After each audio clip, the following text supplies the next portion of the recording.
The main star of all Taxi movies is a Peugeot car.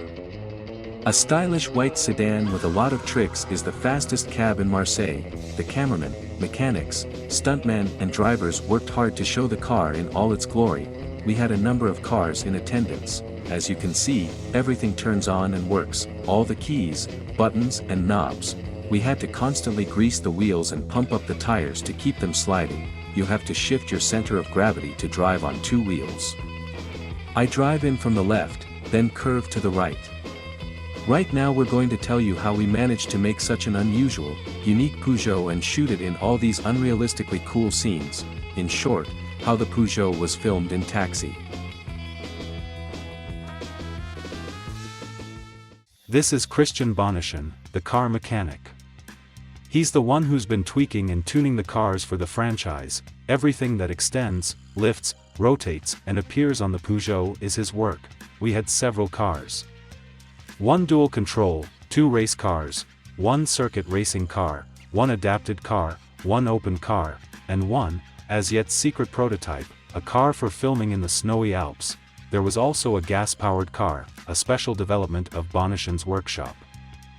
And the very secret prototype for driving on snow is a hybrid of Peugeot and Jeep Wrangler with snowmobile tracks. In each new movie, Taxi, the design of a Peugeot changed, not only the shape of the body, but also the number of attachments and moving elements. The star of the first three movies was Peugeot 406, and in the fourth part was filmed a completely new model, Peugeot 407, completely redesigned.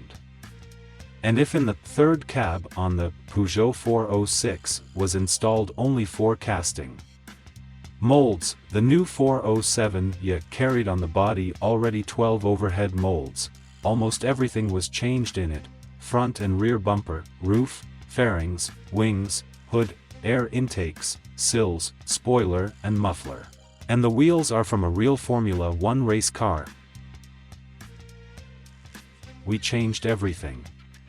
Rear pillars, fairings, fenders, the rear bumper, the roof, new sills, spoiler, muffler, and here too, fenders, air intakes, and the hood. Wheels are suspended by a single nut. We've never, in Taxi 3 before.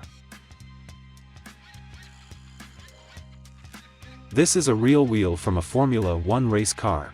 They also invented a special retractable panel, on which all the buttons and knobs work, lights light up, and arrows move. Some elements were directly connected to the car's components, while others were controlled remotely in real time with a special remote control. This tuning took Christian Bonnechen and his team 3 weeks. As you can see, everything turns on and works, all the keys, buttons and knobs, each one connected to a different part of the car. Everything goes up, it's pushing and adjusting. What we've added to this is turbocharging the engine. This is reflected on the left and right hand panels. The arrows move back and forth, selecting the values. You can set any value, 0, 1, 2.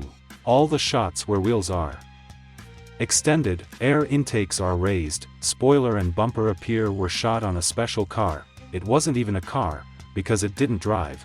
It was a body on wheels, stuffed with mechanisms and electronics. Close-ups in the cabin were filmed in a Peugeot with dual control. It has 2 steering wheels, one of which can be changed. The car is actually driven by a stunt driver behind the right wheel. Because when Sami Nazari drives a cab, he turns to the passengers and talks to them. At that moment Sami physically can't keep his eyes on the road because he's playing. You can't drive and play at the same time. Computer graphics were not used, all the cars in the frame are real. But still, there were some tricks in some places. For example,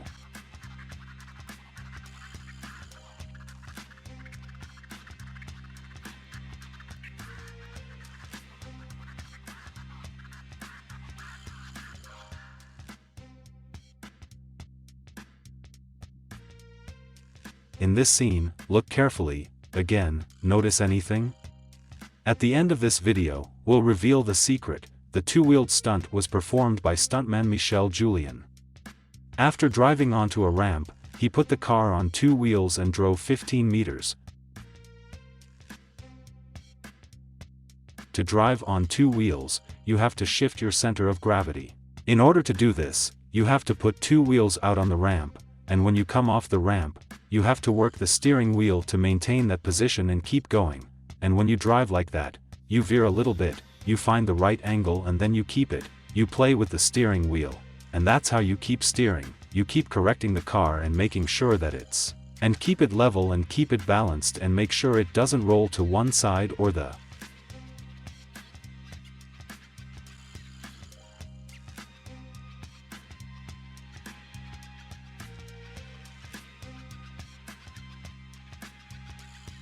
The author of all the cool turns is the Drift King rally driver Gene Ragnati. He is a professional racer, a master of his craft, but the scene where the cab brakes in front of the drugstore took some work. Peugeot perfectly holds the road, and immediately get the necessary slip and turn was not possible.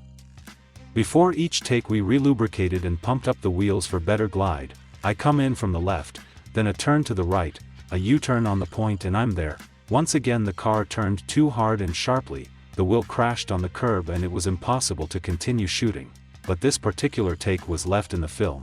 It turned out really cool. The car seemed to jump out onto the sidewalk.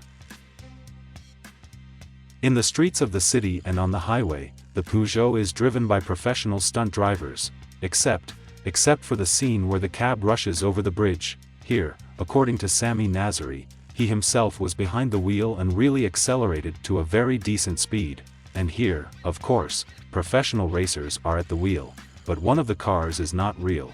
There it is. It's just a fake 406 Peugeot with a rotating license plate.